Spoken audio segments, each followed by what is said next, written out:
Hello world, welcome to Nucreation podcast. So blessed you are here with me.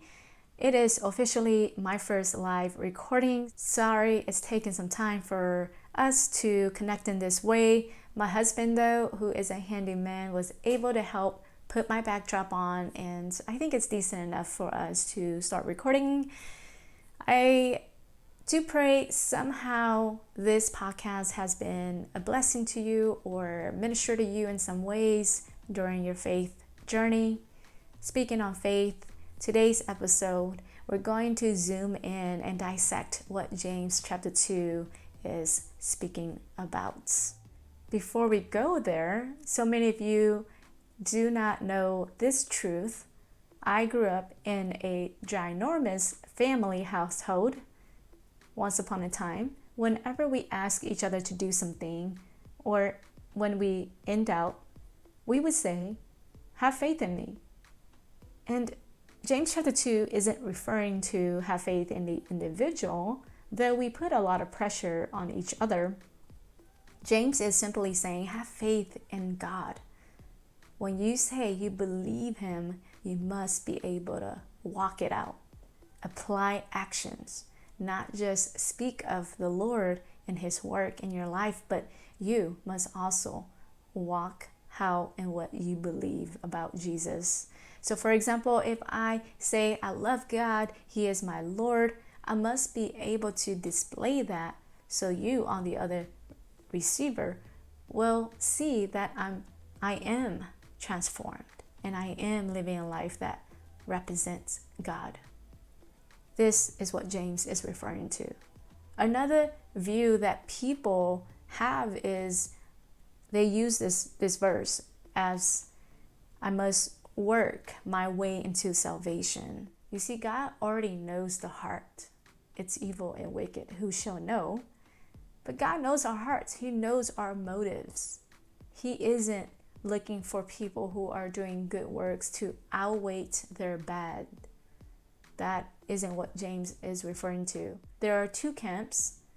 One is the religious leaders, for example, like the Mormons, Jehovah's Witness, Islamic. They all believe that you must put in the work to earn salvation. And then there's the other camp, the Protestant or evangelical Christians, which we believe that we're not saved by our works, or we are saved through grace.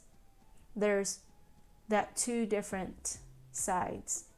Now, James isn't referring to working your way to earn salvation.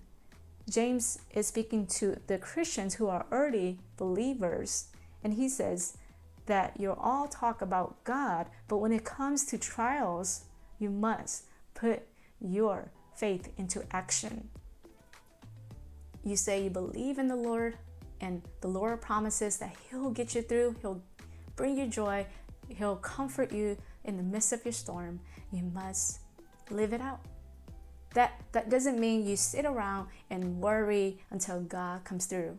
You see, it's very opposite. It isn't God, do this for me, and then I'll do that. It isn't conditional. I think we treat God as if it is so conditional. God, you do this and I'll do that. That's not how it works. Faith is opposite. Faith is the things that is unseen. We see this on t-shirts. Walk by faith, not by sight. Cliche, but it is very true. We must be able to live out our faith even when we don't know where our income, finance will be coming from, or if I'll ever get married or have kids or have this job.